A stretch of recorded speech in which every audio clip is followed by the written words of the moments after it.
Over the last decade, a single logic has taken over the NBA: spread the floor and shoot as many three-pointers as possible. Between the constant tracking cameras and the rise of the front office quant, there is a widespread assumption that the math of basketball is effectively solved. But the tracking data suggests the analytics revolution stopped halfway, leaving behind a territory of untapped value we call the optimization gap.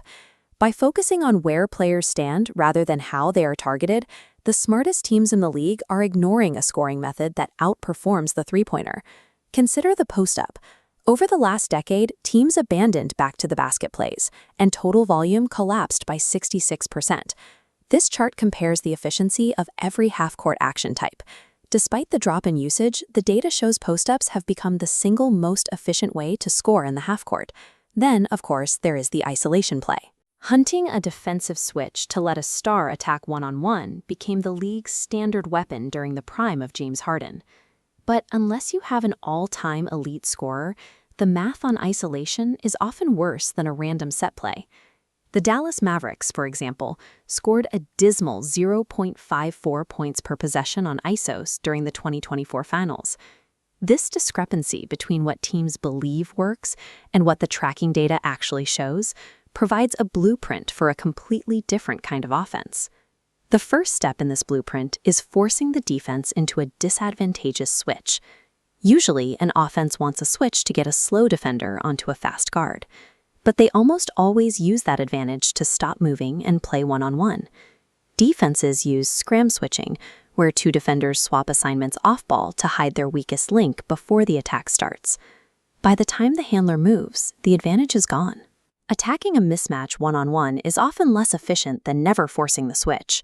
If an offense generates a switch and then settles for an isolation play, they haven't found an exploit. They've walked into a trap. To beat a scram switch, the offense has to act before the defense can reorganize. The most efficient triggers are an immediate lob pass or a deep post-up against a severe size mismatch, executed the moment the switch occurs. While general post-ups are down, a very specific type is rising. This graph shows the volume of a center backing down a guard has multiplied by 11 since 2013. This exploit relies on the physical profiles of versatile big men like Victor Wembanyama, who can punish a smaller defender the second they switch. A size mismatch only produces a mathematical advantage if the offense cashes it in immediately. Speed of decision is more valuable than isolation skill. The final part of the blueprint involves targeting the single most efficient shot in the sport. Most analysts will tell you the corner three-pointer is the gold standard, worth about 1.20 expected points. But look at the expected point value of a rim attack when you factor in the probability of a shooting foul. That single action yields 1.52 expected points, which is significantly more efficient than any three-pointer. Coach Don Nelson understood this math instinctively. He used to pay his players $100 in cash every time they drew a foul on an opponent like Shaquille O'Neal. This type of deliberate foul hunting isn't just about getting easy points at the line. It's a way to systematically remove the opponent's best defenders from the game. Targeting and attempting to foul out the opponent's primary rim protector in the first quarter transforms a physical battle into a predictable scoring engine. When you put these pieces together, you get a relentless offense organized around immediate lobs, extreme size mismatches, and targeted foul hunting. This strategy doesn't look like the free-flowing perimeter game we've seen for a decade. It's a grueling, body blow style of basketball.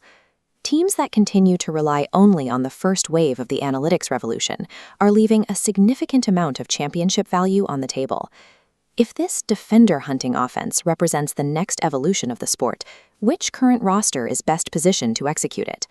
The future of basketball isn't about shooting from further away. It's about identifying and breaking the weakest link on the floor on every single possession.